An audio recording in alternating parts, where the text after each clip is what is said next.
Hey guys, Dr. Ducey here, MTFU. How are you? The book, my favorite chapter, one of them, people ask me, I lost it already. Chapter 6, page 38. Well, anyway, DFU.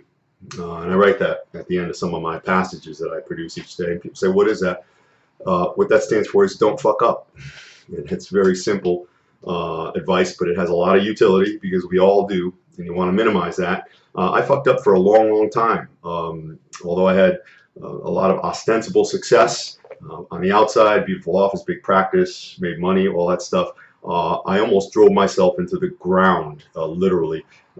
I can exaggerate as I do sometimes, but 100 hours a week was 100 hours a week and sometimes more. And I did that for years and years. I sacrificed happiness because I thought happiness was weakness, and if you were happy and smiling all the time, you weren't working hard, you weren't achieving. So I put off, which this is the most insane thing, and a lot of people do this, happiness and a joyful life until the future. Listen, man, you might get hit by a meteorite shower right now, and the future is until tomorrow, and then you're dead. But I did that for a long, long time. But thankfully, listen, I lived in a condo. I worked so much, and I don't want, listen, I'm not congratulating myself. I'm telling you that this was stupid, the way I worked too hard and not smart enough. But I had a condo, and I didn't even have a bed for the first 6 months. I didn't own a bed. I slept in my tanning bed when I did sleep, because sometimes I'd work 2 days straight. My mother came over once and she was crying, and she goes, I cannot believe you don't have a bed. My son, and I was like 35 years old or something like that. And I bought a bed, but I didn't care. It turns out I didn't really care about myself, even though I thought I did, because I wasn't nurturing myself in any way. I was destroying myself. I would work so much I'd even stop training, and I'd become a fat bag of pus. Maybe hard to believe, but that's, I'd go up and down. So was I living a life of truth and integrity? Not at all. I was helping a lot of people, but listen, you can't pour from an empty cup, and I did that for a long time. So I don't do that anymore. I put myself first, and I tell you to do the same thing. So listen, I'm not happy every day now, but I've cultivated a bedrock of contentedness, and that allows happiness at certain times. If you're happy all the time, you're fooling yourself, you're lying, or you're sniffing meth or glue or doing speedballs or whatever the fuck all that illicit shit is that I don't know anything about, thankfully. So there's that. But now I'm happy today because there's an old, I think, Buddhist axiom.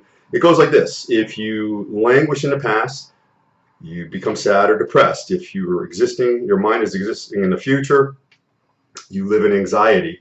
And I did that, always about the future. If you live in the now, it's not that hard. You just decide to do it. You have peace, and that's what I have much of the time. Life is a sinus wave. I've said this, peaks and valleys, but at the end, if you have one more peak than valleys, then it was a life well lived. So it kind of comes down to math. But it made me think of this today, don't fuck up, because until I found my truth in 2013, and I changed everything because I had an epiphany, and that's in the book. I really committed war on myself. And again, I did well with all kinds of things, but was the happiness there? I'm not sure. I don't know. I had flashes of happiness. I had good events occur. I achieved a lot of big things, I think. But I still have projects now that I work on. But my expectations are almost zero because results are results. Good results, bad results. I don't designate anything like that. They're just results, and I just keep going. So a lot of things I do, you may consider that they fail, but I only need 1 or 2 home runs, and I get those every so often, and they float me, and they sustain me, and they're good, and they're valid, and they help cultivate goodness in my sphere of influence, which is what I'm always trying to do. But finally, at the gym today, I'm pulling out, and I've got my, I'm sitting in my new Dodge Challenger.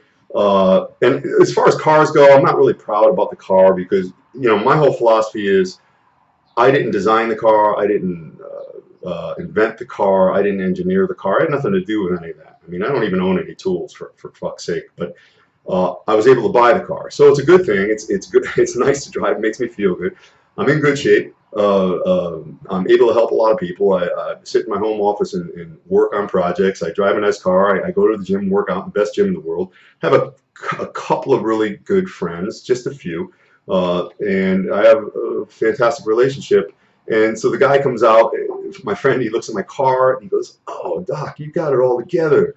You've never been married. You're 55. You look younger. You're driving that great car. It seems like you got it going on. It's all, man, I wouldn't change a thing," because he's telling me how he fucked up his life in many ways. And he's an older guy. I says, "Well, you know that, and just don't do it again." But see, that's his perception of me, and that's fine. But I'm not delegated by what anybody thinks ever. And as far as, my philosophy, he says, I've never been married. This is my marriage math, and I've told you about this, and it's actually in the book, and I really maintain this. I've dodged that bullet a few times in my life, and I did consider it a bullet. I don't anymore. And I tell Denise, if we get married, it'll be fantastic, because I only have a few years left probably, and you'll still have some marriage bliss, and then I'll kick the can, and it'll be a happy ending. So, man, if I got married when I was 28 or 32, I would have fucked that up by now. There's just too much time. So, try to be happy now. And I know that's kind of trite. It's like somebody has stress and the doctor tells you, get rid of your stress. It's like, no shit. But it's your decision. And if you're one of those sulking, sour, lemon-sucking looking people walking around with a bad posture, downtrodden, and America is horrible, and I can't believe it, stay the fuck out of my path, or don't get out of bed. That's all on you. It's your fault. That's all. Get the book. Feed a homeless, hungry animal for a day, and you have a great one. Thank you.